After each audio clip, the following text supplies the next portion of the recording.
Straight ahead on CCX News, a Brooklyn Center family safety message, their campaign that they say will save lives. Plus, a major expansion project set to begin soon at Champlin Park High School. But we'll explain what Brooklyn Park City officials want to see happen first. And later, if you could have a family that was perfect, it would be ours. A surprise wedding in Robbinsdale. CCX News starts right now. Hello, everyone, and thanks for joining us. A Brooklyn Center family is using a tragic incident to educate the public about an important safety message. 21-year-old Robert Cook was critically injured after he was hit by an SUV while riding his bike. Reporter Sonia Goins has more on his recovery and efforts to help others. Today, how are you feeling? How about today? Challenged. Today's challenging. Alicia Rowe has been by her son's bedside since his accident on July 19th. He was riding his bike to class at the University of Minnesota when the crash occurred. He had his helmet on. That saved his life. Robert was in critical condition and spent over a month in intensive care while he healed from spinal cord injuries and several broken bones.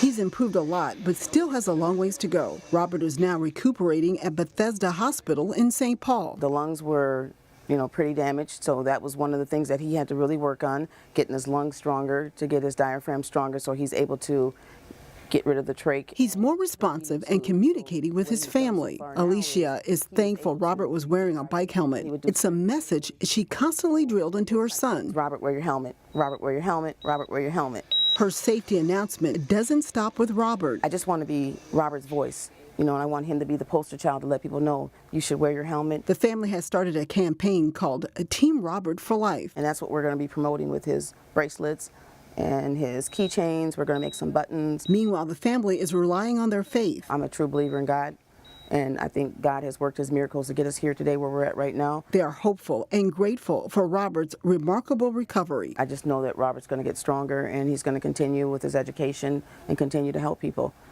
right? Yeah, that's our plan. Robert is a senior at the University of Minnesota studying kinesiology. Before attending the U, he was a very active student at the Brooklyn Center High School. He was a long-distance track star and president of the National Honor Society. His family and friends are rallying around him. They set up a GoFundMe account. That information is on our website, ccxmedia.org. Shannon? All right, thank you, Sonia. Brooklyn Park Police are investigating a robbery at a local storage facility. Police set up a perimeter Wednesday evening near the facility at County Road 81 and 73rd Avenue. According to police, a man held up the public storage building, stealing cash before he got away. As we went to air Friday evening, no arrest had been made.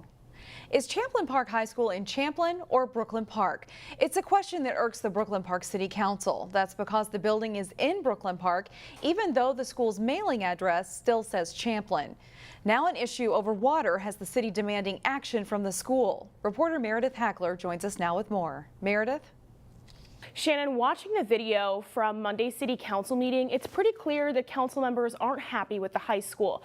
They're concerned that the high school is benefiting from being in Brooklyn Park, but the city isn't benefiting from the school the same way. This issue was brought up over a routine vote over a resource officer that the city would provide the school. But one council member said he wouldn't support that motion since the school hasn't yet to hook up to Brooklyn Park's water system.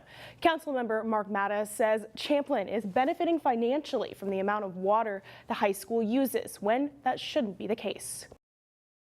I'm not going to support us doing something for them when they haven't came back and supported the residents of Brooklyn Park.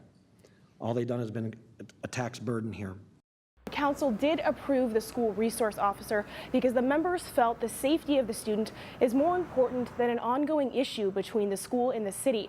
However, the Brooklyn Park planning director says the city expects the school to hook up to Brooklyn Park's water system when the school begins a larger expansion project, or else a construction permit won't be issued.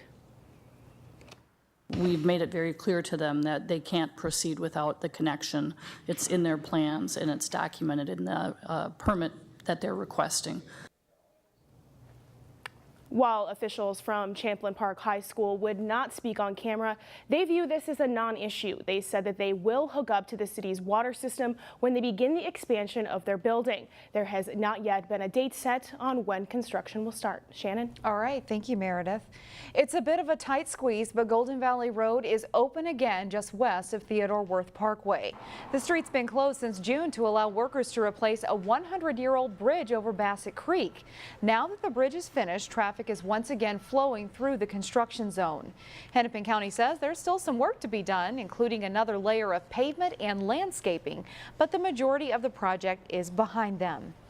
Construction continues farther west on Golden Valley Road near Highway 100. That section is still closed to traffic.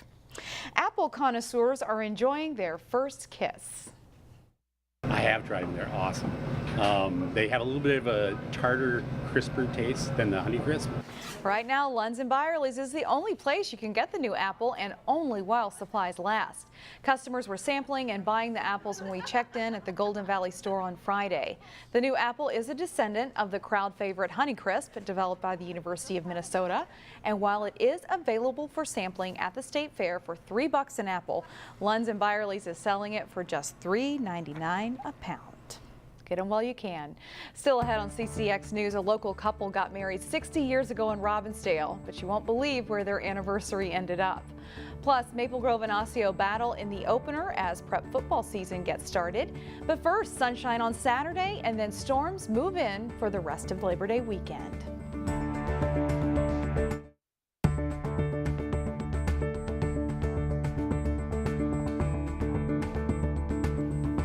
The traditional gift for a 60th wedding anniversary is a diamond, but that's not what one family had in mind when they planned a one-of-a-kind celebration to honor their parents' 60th anniversary. As you can see in this next story, it's a gift that will be talked about for a long time. You're reserving this. Yes, that's Lynn Osterman is a multitasker. I just dropped some off. She didn't forget to bring her dry cleaning along to drop off at Pilgrim Cleaners. And it was funny, they gave me the little slip and they said, here's your reminder. And I'm like, pretty sure I'm going to remember I have stuff here. After that, she helped set up for a surprise. Driving. That's your Opa. All the family is here. When you think about what started our whole family, it was on these grounds. 60 years ago, there used to be a church here, and it's where Lynn's parents, Jim and Diane Cook, got married. And they're going to get a huge kick out of it. When Jim and Diane arrived to the sound of wedding music, they no doubt wondered what shenanigans their family was up to. I don't know how they did it, but they did it. We are absolutely amazed. With all the trimmings of a wedding and a great-granddaughter as a flower girl, Jim and Diane renewed their vows. Where love is the way. We met at a senior high Valentine party at the First Congregational Church that was on this site. And it was the job of the First Congregational Church to try to clean people's lives. So it's very appropriate that it was replaced by a cleaner that is now still cleaning lives for people. This couple has laughed a lot over the last 60 years. It was very easy for me. If you want to know about difficulty, Diane will speak. Laughter is one of their ingredients for a happy marriage. Humor and friendship. Be bonded. Can't live without, can't think of a day without being with the person who makes your life whole. As for the surprise wedding at a dry cleaner's, it will be something they love to laugh about for years to come. If you could have a family that was perfect, it would be ours. Happy anniversary, guys. There is a plaque on the side of Pilgrim Dry Cleaners that tells the history of the church that used to stand there. Still ahead, local artists leave a colorful impression at the state fair. But first, Champlin Park gets the football season started in style with their new head coach. John Jacobson is in next.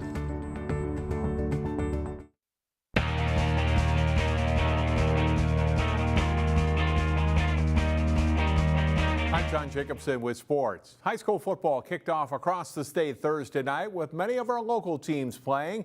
That included rivals Maple Grove and Osseo meeting in the first game of the season for the fourth straight year. No score in the second quarter when Osseo running back Samaje Hitchcock explodes up the middle. He takes it the distance for a 75-yard touchdown run. After the extra point, Osseo leads 7-0. Maple Grove comes right back. 2 plays later, it's Evan Hall, who rushed for over 2,000 yards a year ago, getting loose down the sideline. He takes it 70 yards for a score to tie the game. And it's 7-7 going into halftime. Hall makes another great run coming up here, breaking tackles, and then he finds a lane to the end zone. This play covers 37 yards and makes it 13-7 Crimson with under 5 minutes to play in the third quarter. Maple Grove's defense plays well too. Number 7, Anthony Gibson forces a fumble in the fourth quarter. Gavin Pelto recovers. The turnover leads to another Crimson score. Hull scores his 4th touchdown of the game on the night on the next drive. He tops 380 yards rushing in the game.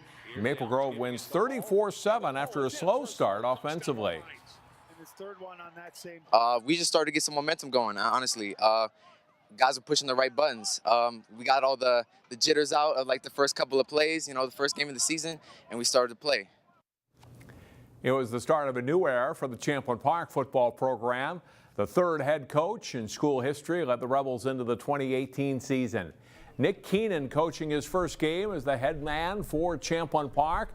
It's scoreless into the second quarter until Bennett Otto airs it out on 4th down. Jace Miller makes the catch. Gets the touchdown too. It's 7-0 Rebels. Late in the second, Champlin Park with a 3rd and 33. Otto and Miller hook up again to the 7-yard line. And then Otto zips a quick pass to Cato Seeley to cap the drive and give the Rebels a 13-7 lead. Champlin Park goes on to win a good game, 27-23. Totino Grace is looking to bounce back after a rare 4-loss season.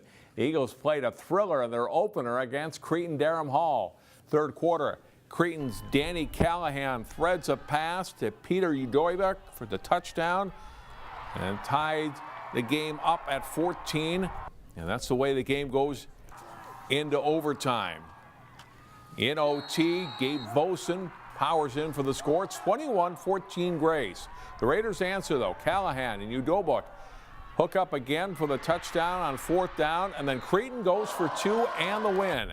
Callahan rolls out and hits Rajiv Red just inside the goal line, and Cretin-Derham Hall takes it over to Totino Grace 22-21.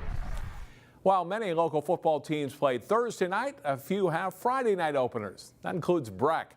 Here's Jay Wilcox with our final training camp report. The Breck Mustangs may look a lot like they did last season, in a good way. A strong senior group has plenty of varsity experience, and it's made for a good camp. We've got our senior class has played a lot of football, so we've got some kids that have some really good experience, and the bright lights of varsity football shouldn't be too much for them. It definitely helps a lot. We know what to do now. We've been in the system for about 3 years. The offense has changed a little bit, and the defense also. So, we're hiding a little bit of things, and so, I'm really excited to, again, see what happens this Friday. Yeah, with a lot of experience on the team, we have quite a few 3-year starters because we started off as a pretty young team. But as we got older, we have like 11 seniors on the team. So I think the experience will actually help a lot, especially with having the same schedule 2 years in a row. It starts with one of the state's best quarterbacks, 6'5" David Roddy, who has a very strong arm and mobility. Wide receiver defensive backs Elijah Zachary, Ethan Gill, and Kerryon Marshall will be counted on a lot. Linebacker and running back Alex McKenna is another key returner. Breck won 5 games last season. They believe they'll be better this fall with a shot at doing some special things. Definitely try to make a deep playoff run. I feel like this group is really special, and we can do that this season. So definitely that's always on our mind, and have as much fun as possible and win as many games as possible too. We have the opportunity again, if we stay healthy, to compete for the District Red, Twin Cities District Red title. The North is going to be on our way for sure, but there's no reason why we can't give them a game. If the Mustangs' top guys stay healthy, it could be a great fall. Jay Wilcox, CCX Sports. The Mustangs were 5-4 last fall. John Martin enters his 5th season as head coach. You see the experience reflected with 9 starters back on each side of the ball. They host Columbia Heights tonight, Friday. And that is it for sports. Shannon, back to you. All right, thanks, John. Up next, artistic flair at the fair. Local artists showcase their creativity when we come back.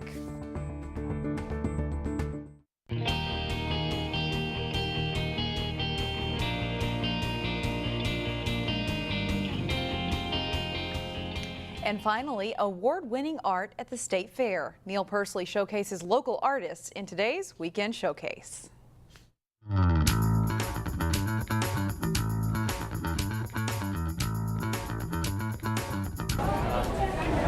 Roughly 250,000 people visit the State Fair Fine Arts Building every year, making it the largest attended art show in the state. There's a little bit of everything. What I love most about the show is that it includes so many different mediums. Once again this year, the Northwest Metro is well represented. One of the artists having made the grade again this year is Chris Fretheim from Maple Grove. She's a master watercolor artist, and her entry this year is called Sedum Rocks. So I tend to go in close up on things. So there are little red flowers in this, a lot of snaky stems in this particular composition. Golden Valley photographer and digital artist John Nemi, who's also very active in the Robin Gallery, made the cut with his image called Tapestry Number 3. Besides looking for artists from our Northwest Metro area, the fine arts people have another super sleuth activity that's fun to try. We have our fine arts detective quiz. You pick one of those up at the front desk. There's 2 levels of difficulty, hard and super duper extra hard. So you find the answers, enjoying the work on display. You bring it up to the front desk and you earn a badge. Neil Persley, art detective. In all, I counted over 20 artists with entries from our Northwest Metro area, providing an eclectic mix to enjoy. Really fun and interesting to see sculpture and drawing and fabric arts and photography and all mediums of painting. From the Fine Arts Building at the State Fair, Neil Persley, CCX News. That Neil's always up to something. The Fine Arts Building opens at 9 a.m. every morning at the State Fair through Labor Day. So get out there and have fun. And that's all the news we have for now. Thanks for joining us. Have a great Labor Day weekend.